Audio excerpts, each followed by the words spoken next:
Okay, I am back, and this video is my July wrap-up video.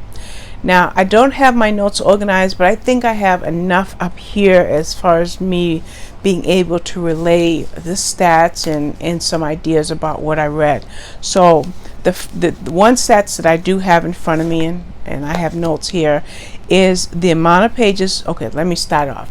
In July, I read 66 books. In those 66 books, 27 or 28 were audiobooks, and the remaining were ebooks. Usually I have some print books in there, but it was a mix of audio and ebooks. Of those 66 books, it was 22,408 pages, which again, 66 books for the month. And the running total for pages for 2020 is 150,275, and the total amount of books as of the end of July, because I've already read 3 books in August, but as of the end of July, the running total at that point was 430. Now, as you see by the count, 150,000 plus pages. I'm not reading children's books. I'm not reading picture books. I am reading the odd novella from time to time, although in July I did not read any novellas. But the only novellas that I have read in 2020 are when they are part of the J.D. Robb In-Depth series. And every 4th or 5th book, maybe every 6th book, there's a novella. As a matter of fact, the very next book that I'm reading in a couple of days, Wonderment in Death, is a novella. So novellas don't even have any impact on that count. These are 300, 400, 500 page books that I read every single day. So what I did on my blog, and I will include screenshots, maybe like on up here, I'm not sure, but there'll be screenshots. But in any event, the way I did this on my blog was I patterned it after the way I did it on Facebook. On Facebook, every week on Robin Loves Reading, my Facebook page, I give a screenshot of the books that I read that week, and I highlight the books that stood out that week. So I thought, well, heck, if I'm gonna do a video, a blog post, I'll carry that into my blog. And now that I'm doing a video, I'm going to carry it into the video. So the first screenshots, and they're going to be 2, will be for week number 1, because week number 1 was 28 books, which is a little bit less than that, because I think I included the last 3 books that I read in June, because the way the weeks run, that's how it worked out. So those screenshots will show at the screen at this point in this conversation, in this video. In that count, I did 12 ebooks that week, and 16 of those were audiobooks. What I do every month is I participate in certain group challenges. In July, I did Reading Rivalry, Literary Fight Club, which is often referred to as LFC. I also did Lit Wits, and I did the Book It List, which is TBL. Now, in August, I'm doing all of those, but I'm also doing Fiction Feud Society, and the other one is a long name. And I'm not, it's a Court of Books and Roses or something along that line, but it's a long name and it's brand new to me, so I can't call that. So I think I'm doing 6 challenges in August, but like I said, as far as July was concerned, I did 4. Now what I do is the 3rd week of each month, I start to prepare a TBR. And I'll pop up a TBR on the screen for August so you can get an idea of what I'm talking about. When I prepare my TBR, I usually put 60 or 70 books on there, but it goes through a lot of transitions. And sometimes those transitions that I make, that as I create the TBR the 3rd week of the month, by the 2 or 3 days before that month begins, and even by the 1st or 2nd, the TBR already changed. Well, I always leave space on there for what's called criteria books from each challenge. So what I'll do is I will go to Goodreads and I'll look at my spreadsheet, and I'll look at the books that I want to read, and I'll look at the criteria. I'll create other spreadsheets and I start to plug things into it. So when I'm doing 3, 4, 5, 6 challenges a month, it's not like an overabundance of reading, because I'm going to be reading anyway. And in a lot of cases, maybe 60 to 70% of what I already chose to read fits in the different criteria, and then I just have to find the odd books for that other 30 or 40%. So it works out, and it's beneficial to me, and it's more than enjoyable to me. So what were my highlights for the first week? Well, one was a series by Dolores Foss, and it's her what series? I didn't write the name of the series down, but the 3 books were Safety Breach, A Threat to His Family, and Settling an Old Score. And I do have the 4th book for a blog tour, I think in a week or so. So I'll be reading the 4th book in that series. So that was how I started off July. I also read The Silent Dolls by Rita Herron, and that's a chilling book. But I read The Silent Dolls. That was very chilling, and it's the first book in a new crime fiction series. The first week of July, I also read 2 Amish fiction books, or Amish romance, Christian romance, inspirational romance, whatever term makes you happy. Well, that's like up here for me, for my favorite types of books. So the 2 that I read 2, and one was Romancing Nadine, and I really love that one. I'm going to highlight that one, and that's by Amy Lillard, and I'll pop up a screenshot of that. Well, I really like that because the couple were in their 60s and they found love, and I thought that was really sweet. I always squeeze in at least 1 or 2 cowboy books a month, so this time around it was Cowboy Strong by Carolyn Brown, and it's the 7th book in her Longhorn Canyon series, and I read all the other previous titles. Every month I try to squeeze in 3, 4, maybe sometimes 5 J.D. Robb in-depth books, so I was able to get 3 of those in there during the first week of July. It's kind of bittersweet because I'm loving the books, but I'm drawing ever closer to the end of the series. And the publisher did send me the widgets for the newer books, the one that comes out in September and the one that comes out in February. So I'll be finished with that too soon.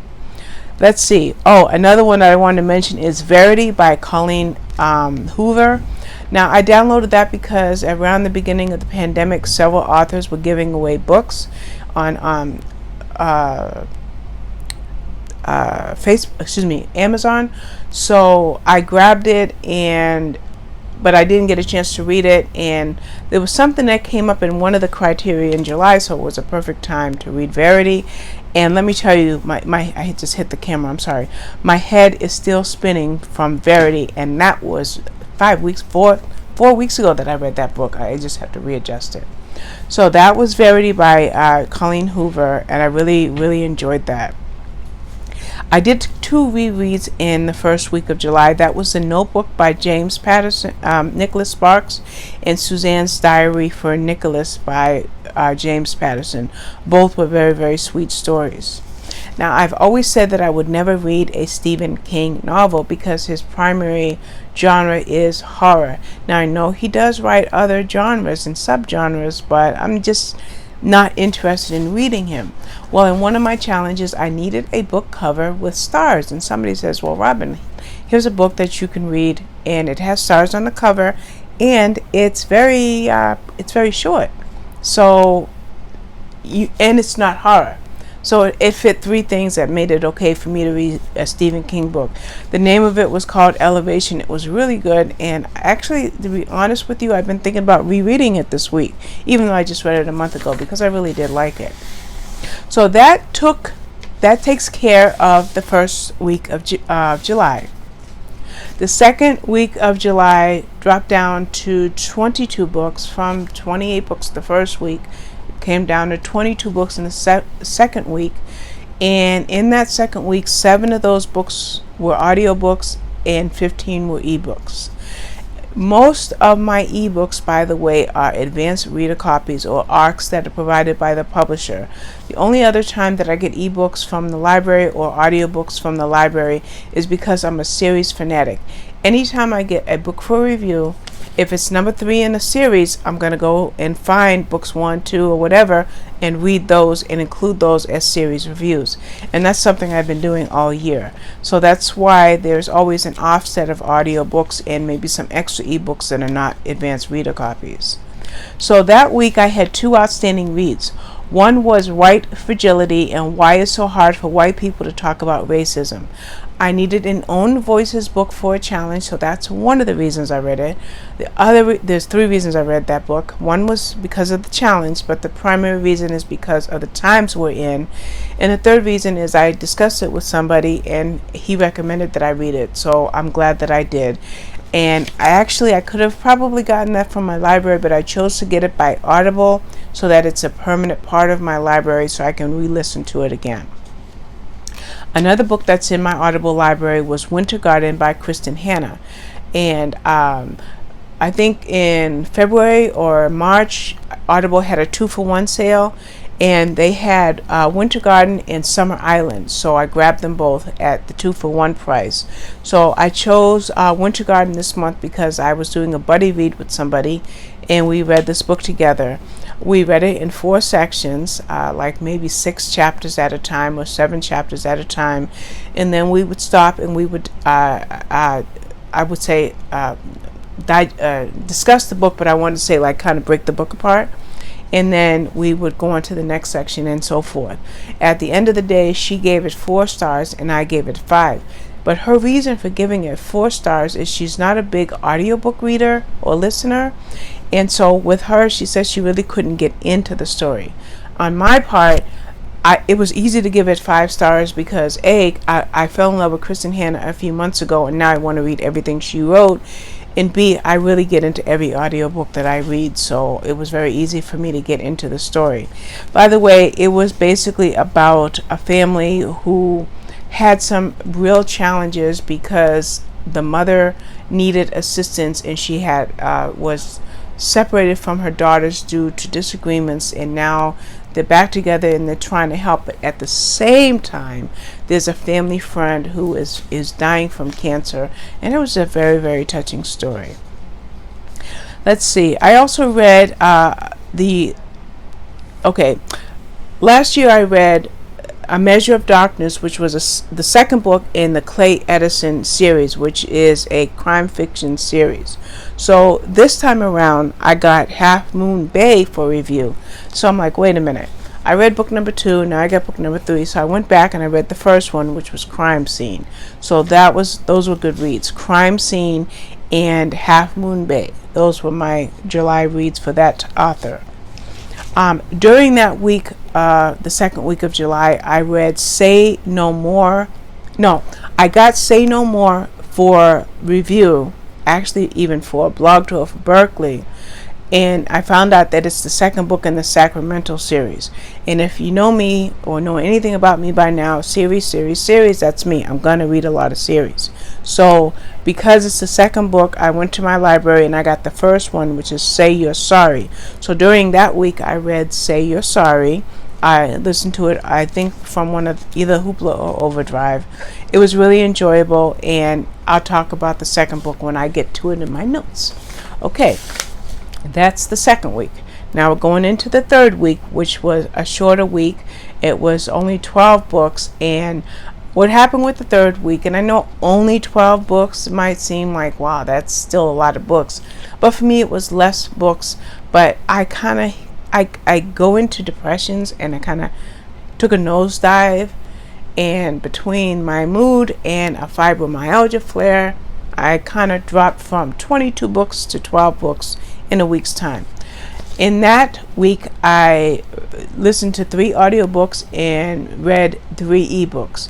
And one of those books for review is Wild Cowboy Country, which I believe is a blog tour.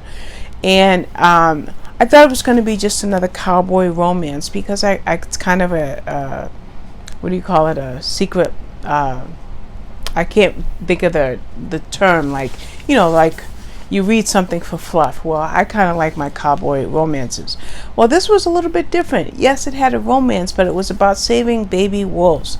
And these Lobos in the book had their own POVs, points of view. So that was kind of different. So I really liked that. Another book I read, and it was the first book in a new series, was The Next Widow by C.J. Lyons, and that was really good, and I'm looking forward to continuing with that series. This week, or this third week of July, even though it was a shorter week, I got a chance to read 4 more Amish fiction books, and goodness knows I love those. Now, I just mentioned that I read Say You're Sorry. So now it gave me a chance to read Say No More, which was the actual blog tour review that I have coming up next week. So when I think I've already written the reviews, I'm not even sure, but when I'm done, when all said and done, they'll be stacked as a series review for the blog tour. So that's Say No More by Karen Rose. I loved both of them, but what I really liked about the second one, which is the one for review, was it was about a woman who escaped a cult when she was 13 years old, and now it's a couple of decades, 15, 20 years later, and somebody discovers, wait, she's not dead, I want her, I'm going to get her if it's the last thing I do. So this cult member pulls out all the stops to try and get a hold of this woman, and he kills everybody in his path. So it's kind of brutal, but it was a really, really good and thrilling book. Let's see. Oh, last month I read The Selection by Kiera Cass. Again, it fit into a criteria for one of my challenges. So in the back of my mind, I'm like, okay, I got to read the rest of the series. So I was able to squeeze in the second book, and that was called The Elite. So I've got a huge queue, but I'm going to try to squeeze in the third book, and I can't think of the name of it, but I really like that. It's new adult, which is not something that I'm usually used to reading, but I really do like the series. And the whopper of the week, and even for the month of July, was Lies, Lies, Lies by Adele Park. Now, I just made a video about that, and Lies, Lies, Lies will go up before this video goes up, so you'll get a chance to see that. So that was Lies, Lies, Lies. That was the best one. Let me tell you, the book flipped me upside down. I wanted to hate the primary character in the book. His name was Simon, the husband, but there was a lot of layers to that book, and it was really, really good. The last week of the month was very, very short reading wise, because I only read 6 books that week. And let me tell you why I dropped down to 6 books. It's because I finally sat down and made a spreadsheet of my backlog of book reviews I need to write for my channel. Not for my channel, for my blog, and for NetGalley, and for Goodreads. So I sat down and I created this elaborate spreadsheet. I put it into sections, and I want to write 4 to 6 reviews a day, which I'm falling short on that. I have written a dozen reviews even in the few days since I decided to do this. So I want to get this backlog of reviews written, plus I also want to stay current on the books that I read. And then there's another reason that I wanted to do this, which is I would like to increase my feedback ratio on NetGalley. Currently it's at 55%, and the recommended feedback ratio is 80%. So if I can get this backlog done and stay current with my reviews, by the middle of October to the end of October, my ratio should be up there. And so that's why I only read 6 books in the last week. As far as highlights for those books, one was a reread actually, and it was Deadlock by Catherine Coulter.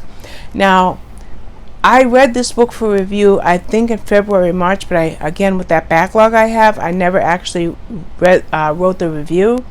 Well, I got an email that it was released, and I'm like, well, since it's released, let me grab it on Audible, and I'll just I'll listen to it again or read it again.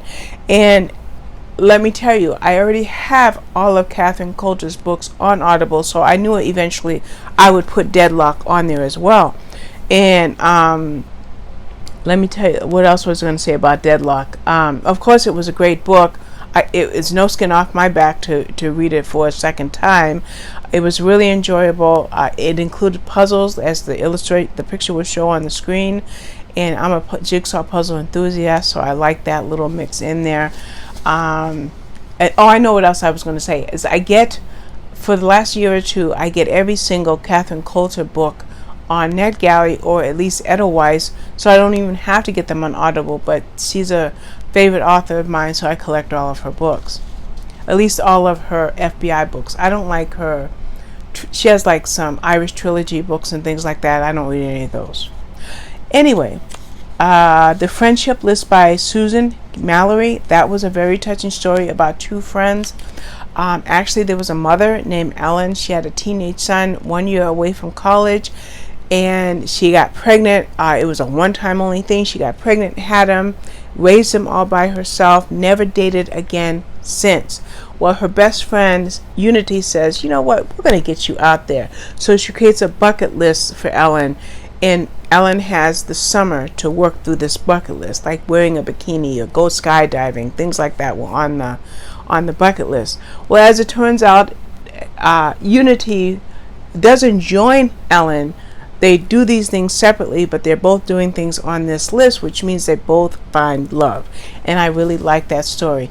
It was very sensitive. It had some things mixed in there, which was teen angst and the sexuality of teenagers, raising teenagers. So it was a pretty good book. And let's see, I did read a few Harlequin books for upcoming blog tours. A Child on His Doorstep, that was by Lee Tobin McLean. Marriage by Arrangement by Sophia Singh Sasson, and An Amish Mother's Secret Past by Joanne Brown. They were all very good, and all of those reviews have already been written. My letdown for the week was What You Wish For by Catherine Center. This was my first of the new program that NetGalley has for audiobooks, and so this was the first book I got. It was a bright, bold cover. I thought, great, I'm going to love this book, but you cannot judge a book by its cover. There's nothing wrong with the book, I guess, but it read YA to me. It's supposed to be women's fiction. There was a serious issue like with school shootings and the fear of school shootings and protecting a school and so forth like that. But then on the other hand, you have the female protagonist, and she was immature and bubbly and blah blah and all this la la la la la la la, and it just read kind of young to me, so it didn't favor with me. I will say that even though I only gave that 3 stars, I was thanked by the author, Catherine Center, on Twitter, and even retweeted. So I guess it's okay that I wasn't crazy about the book. So that was pretty much it for the entire month of July. 66 books. I will pop up a screenshot for the stats for the whole year. And I think at some point I said I was going to pop up a screenshot for my TBR for August. And I might pop it in again right here. And that's it. That's the end of it, and I appreciate your time. And this video, today is the second. It will take me a day or two to edit in all of the screenshot book covers that I want to include, so it'll be up in a day or two. But I want to thank you for your time. Bye bye.